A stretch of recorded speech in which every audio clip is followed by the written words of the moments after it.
నా తోటి కార్పొరేటర్ శ్రవణ్ గారికి ముందుగా నా నమస్కారం తెలియజేస్తున్నాను సార్.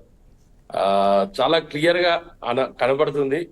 అక్కసు ఎట్లా బయట పెట్టాలనే దాంట్లో చాలా ప్రయత్నం చేస్తున్నారు ఇద్దరు కూడా. It's good. వాట్ ఎవర్, ఒక పార్టీ స్టాండ్ అనేది ఎప్పుడు కూడా అప్రిషియేటెడ్ ఉండదు. అదే నిన్న శ్రవణ్ గారు నిన్న చేసి ఉంటే బాగుండేది. ఇదే అరవింద్ గారు కూడా నిన్న చేసి ఉంటే బాగుండేది. నిన్న కేంద్ర బడ్జెట్ వచ్చినప్పుడు ఎవరు నోరు మెదపలేదు. మరి ఈ రోజు ఇద్దరు కూడా రాష్ట్ర బడ్జెట్ పైన కనీసం తెలంగాణ ఊసెత్తని బీజేపీని ఇద్దరు కూడా మాట్లాడారు. ఈ రోజు రాష్ట్ర బడ్జెట్ పైన కనీసం మా శ్రవణ్ నేను ఎక్స్పెక్ట్ చేయలేదు. మా శ్రవణ్ జిహెచ్ఎంసీకి ఎప్పుడు పోరాడుతూనే ఉంటాడు పాపం. నాతో పాటు ఆయన కూడా సరే ఆ పార్టీలు ఏమైనా వాళ్ళ సభని అర్పేయనీయపోవచ్చు, వాళ్ళందరూ కలిసి ఇద్దరు కలిసి సభను అడ్డుకుంటారు. ప్రతిరోజు ప్రతి సభలో కూడా బీజేపీ టిఆర్ఎస్ కలిసి సభని కథం పట్టిస్తారు. ఈరోజు సాక్షి దాంట్లో కూడా పోతే వాళ్ళు తిడుతుర్రు ప్రజలు. సార్ ఎప్పుడు కూడా రాజకీయాలకు యూజ్ చేసుకుంటున్నారు సార్ మీరు. వేదిక ఒక్కరోజు ప్రజా సమస్యలకు యూజ్ అవుతలేదని కూడా అన్నారు. బాధ అనిపించింది, కండెం చేయలేకపోయినా. ఇట్లా వీళ్ళందరూ కలిసి చేస్తున్న భాగవతం మా అందరికి తెలుసు. సరే ఇక ఇప్పుడు మా మిత్రుడే, దాన్ని ఏం మాట్లాడలేను. కానీ కనీసం బడ్జెట్ ఇచ్చినందుకన్నా మా శ్రవణ్ ఒక థ్యాంకింగ్ నోట్ అనేదాన్ని ఇవ్వకపోతే మన మనస్సాక్షి కూడా ఒప్పుకోవాలి కదా రాకేష్ గారు. మినిమం అంటే నరేష్ ఇప్పుడు మినిమం గా ఇప్పుడు ఇన్ని రోజుల వరకు ఏ రోజు కూడా గవర్నమెంట్ నుంచి ఒక బడ్జెట్ ఇచ్చిన సందర్భం లేదు. ఈ రోజు ఒక బడ్జెట్ ఇచ్చిండ్రు.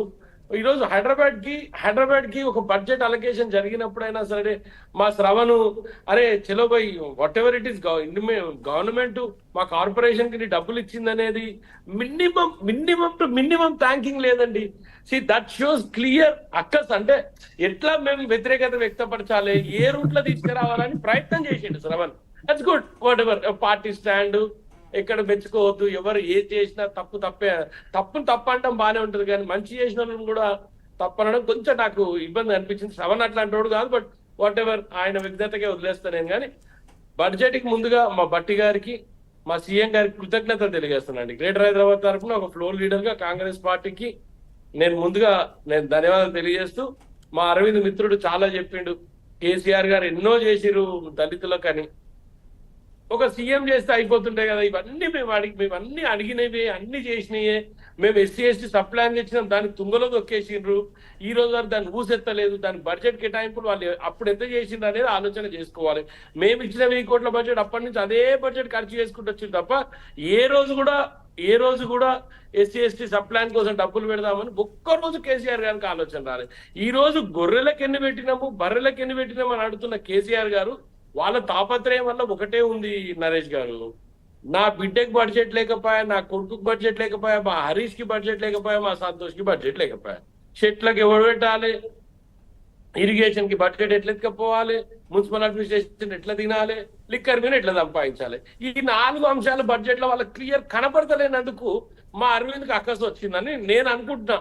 ఎందుకంటే ఇది అంతా చాలా డిఫరెంట్ గా వాళ్ళు ఆ వ్యక్తపరిచే విధానం అనేది కొంచెం ఇబ్బందిగానే ఉంది. బట్ వాట్ ఎవర్, ఇంతకన్నా బడ్జెట్ అంటే ఏందండి, ఏం చేయాలండి బడ్జెట్ అంటే చెప్పండి నాకు. అసలు మా శ్రవణ్ని, మా అరవింద్ గారిని అడుగుతున్నా, బడ్జెట్ అంటే మేము ఏం చేయాలంటే ఒక మాట మాకు కూడా చెప్పండి. ఏం చేయాలో చెప్తే దాని విధంగా మేము పోతాం. మా శ్రవణ్ ప్రతిసారి అడుగుతాడు గవర్నమెంట్ నుంచి డబ్బు రావాలి, గవర్నమెంట్ నుంచి డబ్బు. మరి గవర్నమెంట్ ప్రకటించింది కదా 10,000 కోట్లు.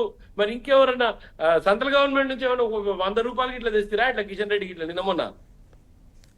నేను ఏమంటున్నా 10,000 కోట్లు ఫస్ట్ ఏమనుండని పోయినసారి కూడా నేను కౌన్సిల్ లో ఉన్నప్పుడు ఎవరైతే అప్పట్లో కేంద్ర మంత్రి గారు కిషన్ రెడ్డి గారు కొంత బడ్జెట్ తెచ్చినట్టు నేను అప్రిషియేట్ చేసిన. లేచి పార్టీ కాదు, ఈడ కార్పొరేషన్ లో కుక్కల కోసం పైసలు లేవని ఈరోజు నన్ను నిలదీసి టీవీలో పోతే. రాజశేఖర్ గారు జిహెచ్ఎంసీ అంటే హైదరాబాద్ నగర అభివృద్ధికి సంబంధించి బడ్జెట్ కేటాయింపులకు సంబంధించి మీరు మాట్లాడుతున్నారు. కానీ ఓవరాల్గా బడ్జెట్లో వ్యవసాయ రంగానికి పెద్దపీట వేశారు. సో 72,000 కోట్లకు పైగా కేటాయించారు. ఓకే, ఎస్సీ సంక్షేమానికి కూడా ఇచ్చారు. కానీ నిర్దిష్టంగా ఎక్కడెక్కడ ఖర్చు పెడతారు, లేదా కొత్త పథకాలు ఏమీ అనౌన్స్మెంట్ లేదు, ఒక నిర్దిష్టమైన పాలసీ లేదు, ఐటీ పాలసీ లేదు, ఇలాంటివన్నీ లేవని కేసీఆర్ గారు ఇందాక ప్రస్తావించారు. అలాగే కేసీఆర్ గారికి ఫస్ట్ ఆఫ్ ఆల్ ఆయన ఒక విషయంలో మెచ్చుకుంటున్నా. ఏంటంటే ఈరోజు ప్రజాస్వామ్యం ఉంది ఈ రాష్ట్రంలో. నేను ధైర్యంగా అసెంబ్లీకి పోవచ్చని నమ్ముకొని రాష్ట్ర అసెంబ్లీకి అడుగు పెట్టినందుకు ముందుగా ఆయనకు ధన్యవాదాలు తెలియజేస్తూ, మా ప్రభుత్వానికి, అంటే ఇది ప్రజలతో ఎన్నుకోబడిన ప్రభుత్వంలో ఆయన కూడా ప్రజా సమస్యల పైన మాట్లాడడానికి గలమిప్తా అన్నందుకు ముందుగా ఆయన నమస్కారాలు తెలియజేస్తూ ధన్యవాదాలు కూడా తెలియజేస్తున్నా. కనీసం అట్లన్నా గ్రహించిండ్రు, అట్లన్నా సరే పోయి ఇన్ని రోజులకు ఒక ప్రభుత్వం ఏర్పడ్డది అని ఆయన కూడా నమ్మకానికి వచ్చిండు కాబట్టి ముందుగా అప్రిషియేట్ చేస్తూ, సార్ ఇగో ఇదొక ప్రాక్టీస్, ఎవరు ప్రతిపక్షంలో ఉంటే ఏం చేయలేరు, ఏం పెట్టలేరు అనేది అందరికి ఒక ప్రాక్టీస్ గా మారిపోయింది నరేష్. ఇది అంటే నేను ఆ సీట్ లో ఉంటే నేను అట్లనే మాట్లాడతానేమో, వాళ్ళు ఈ సీట్ లో ఉన్నందుకు అట్లా మాట్లాడుతున్నారేమో, నేనేం కాదంటలేదు. కామన్ ప్రాక్టీస్ గా అయిపోయింది అంటారు ఎంత పెట్టినా గానీ. అది ఇప్పుడు సరే, ఇప్పుడు మా అరవింద్ బ్రదరే అంటుండు, నేను ఒకటే అంటే నువ్వు అన్నిటికీ ఎందుకు పోయి, ఆ రోజు మీ వాళ్ళు చెప్పినట్టే అదే కేసీఆర్ గారు చెప్పినట్టు అప్పుడే 2వ సంవత్సరం కన్నా ముఖ్యమంత్రి చేస్తే అయిపోతున్నాయి కదా 2వ టర్మ్ కన్నా. ఇవన్నీ ఇంత విభజించి పాలించినవు, సరే వాట్ ఎవర్, 10 ఏళ్ళు మీకు అధికారం ఇచ్చిండ్రు, 10 సంవత్సరాలు ఎంజాయ్ చేసినారు. సరే ఈ రోజు అన్ఫార్చునేట్లీ వాళ్ళ గవర్నమెంట్ తప్పిదాల వల్లనో ఏదో జరిగింది, మమ్మల్ని నమ్మున్నారు, పబ్లిక్ మాకు అధికారం ఇచ్చిండ్రు. సరే ఇప్పుడు మేము చెయ్యాల్సిన 1 నెల అండి జరిగింది, ఒక్క నెల. 6 నెలల నుంచి ఎలక్షన్స్ ఉన్నాయండి, ముందు 3 నెలల ఎలక్షన్స్, మళ్ళీ ఇప్పుడు ఎలక్షన్స్. 1 నెల మేము పాలిస్తే కూడా మీకు అంత ఎంత అక్కస్తుంది చూడండి 2 పార్టీలకి. 1 నెల మమ్మల్ని భరించలేరండి. దయచేసి 1 నెల రోజులు, ఎన్ని రోజులు అయిందండి మేము వచ్చి ప్రభుత్వంలోకి? అక్టోబర్ తర్వాత ఎలక్షన్స్. ప్రభుత్వంలోకి వచ్చి 6 నెలలు గడిచింది కానీ పాలన మీద దృష్టి పెట్టి 1 నెల అంటారా? మరి 1 నెల కూడా మీరు 1 నెలను ఓర్చలేకపోతుర్రా? 10 సంవత్సరాలు పాలక పక్షంలో మీరున్నారు, ప్రతిపక్షంగా మేమున్నాం, మేము చేయాల్సిన బాధ్యత మేము చేసినాం. మిమ్మల్ని నిర్వహించొద్దు ఎవడు అంటుండు, మిమ్మల్ని చీల్చి చెండాడొద్దని ఎవడు అంటుండు? ఇవన్నీ మేమని అన్నామా? మినిమం అండి. నేను Naresh, I don't want to అంటే వాళ్ళు మాట్లాడినంత ఈజీగా నేను ఎప్పుడూ మాట్లాడా, ఇప్పుడు కూడా మాట్లాడాను నేను. కానీ ఒకటి ఏంటంటే, ఎవరైతే మన కోసం ఒక బడ్జెట్ ప్రవేశపెట్టిరు, దాని లోటుపాట్లు అప్పుడే ఇప్పుడు ప్రవేశపెట్టి గంటన్నర సేపు అవుతుందేమో, ఆయనేమో చెండాడుతా అని ఆయన వెళ్ళిపోయినారు మాజీ ముఖ్యమంత్రి గారు. మా అరవింద్ వచ్చేమో అసలు ఏం బడ్జెట్ ఇది, ఎవరికి ఏం లేదు, మరి పైసలన్నీ ఎవరి కోసం పెట్టిరు? మరి మేమైతే హరీష్ కి కేసీఆర్ వీళ్ళ కోసం అయితే మేము బడ్జెట్ పెట్టలే. ఒక్క నిమిషం, లెట్ మీ కంప్లీట్ అరవింద్.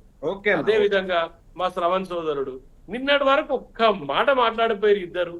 కేంద్ర ప్రభుత్వము ఏ ఒక్క చోట కూడా తెలంగాణ గురించి ఒక్క పదమని యూజ్ చేయకపోయే, మనం ఎందుకు కుట్టిం కదా, ఒక మాట మాట్లాడకపోతే ఇద్దరు కూడా, అటు టిఆర్ఎస్ ఉండొచ్చు, అటు బీజేపీ ఉండొచ్చు. ఈ రోజు మన రాష్ట్ర ప్రభుత్వం మనందరి పైసలతో నెలకొల్పిన ప్రభుత్వము, మన రూపాయి ఇస్తే 43 పైసలే మనకి ఇస్తున్న కేంద్ర ప్రభుత్వం పైన ఒక మాట మాట్లాడరబ్బా, ఎంత దౌర్భాగ్య పరిస్థితి. కనీసం అప్రిషియేట్ చేయకండి. ఒక గంటన్నరకే మీరు విమర్శిస్తే మరి 10 సంవత్సరాలుగా మేము ఎన్ని విమర్శలు చేసుకుంటూ రావాలి అరవింద్? రైట్, అరవింద్ గారు మాట్లాడండి ఒకసారి. 1.5